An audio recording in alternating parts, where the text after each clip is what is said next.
So the first question is, what does it mean to be a progressive?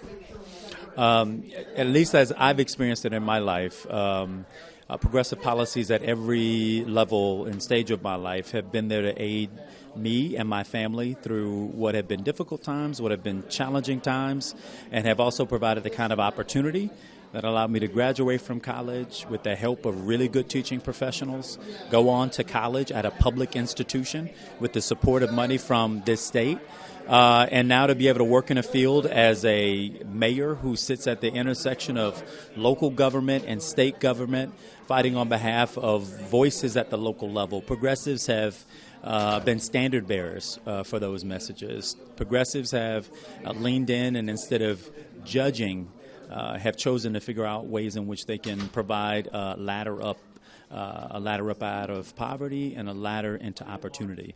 And when we're at our best, we remind this country, we remind this state of the kind of values that I think that we were founded upon and that we were built upon. And that's what we've got to get back to. And I think the Progressive Caucus is part of the conscience of the Democratic Party. It has a very, very important role to play in keeping us honest. Thank you. One more question. Yes. What tells you that this is a progressive moment?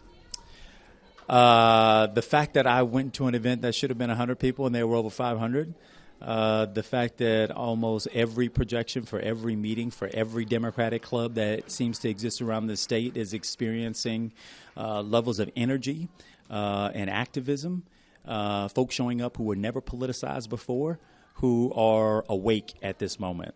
And our challenge is going to make sure that we could keep that energy going and that it manifests itself by us electing candidates, not just Democrats, but candidates who represent our values, who are not going to transact their way out of the things that we believe in for the sake of electoral expedience.